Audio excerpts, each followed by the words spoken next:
Morning everyone. This is day 7. Proacviva Open Arms is still stuck outside the port of Mytilene. She's loaded with humanitarian aid. So the abuses still go on constantly. As you can see, there's plenty of room in the port still to bring her in. You know, this is an international port, and it is wrong when you leave a boat outside an international port with inside Europe.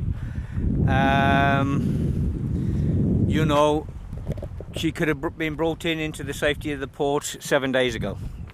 No problem at all. You know, there's been one excuse after the other excuse after the other excuse. I mean, this is basically stopping the movement of humanitarian aid with inside Europe. And this is very serious. I mean, this is very, very serious. You know, the governments have hammered the humanitarians left, right and centre, especially in places like France. We've had other places, Hungary, places like this has really been hammered. And it's all over now, you know, and it's become like the government thing to hammer humanitarians, make it illegal to help a human being. This is unbelievable. You know, this has all happened in the last 4 years. You know, we are all human beings, you know. The people that I speak to on a regular basis that come into Europe looking for sanctuary, you know, they've lost their loved ones, they've been running for their own lives and everything else.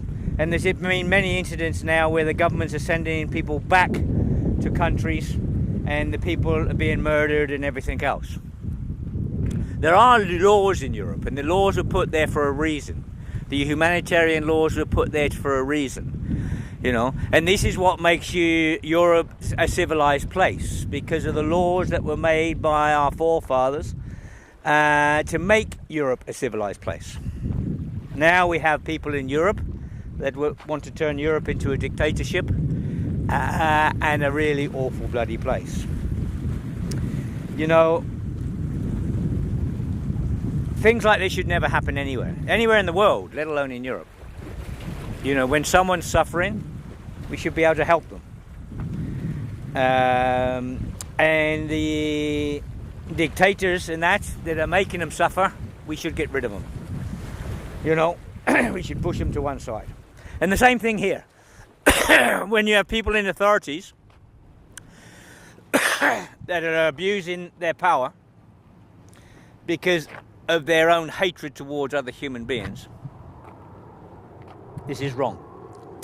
As I said, there is crimes against humanity, and one of the crimes is persecution of an individual or persecution of a group, and that is happening constantly in Europe now. And there's a lot of things in Europe people are turning their blind eye to.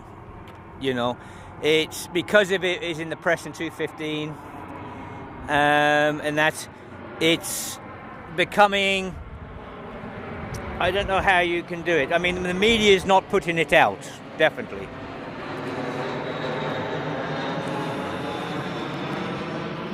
About the abuses and that, you know, you're getting trickles coming through, and you're getting quite a bit coming through on the social media networks.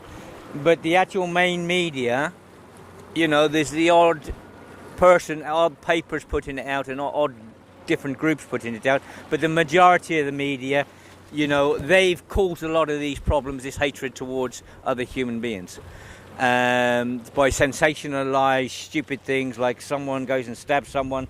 If he has coloured skin or he's a Muslim, then he's a terrorist. If he's white supremacist or something like that, and then he has mental disorder. And things like this, and this is constant, and this is wrong. You know, there's good and bad in every society. There's good and bad in everyone, you know, wherever you are in the world.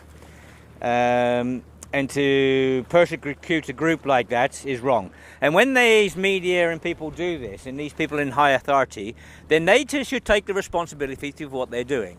They should be put into the courts, and they should be dragged through the courts for their hatred towards other human beings. You know, there are laws there that meant to protect people. Okay. Right, I shut this one down, and I want to do another one in a second, so I shut this one down. All the best, everyone. Bye.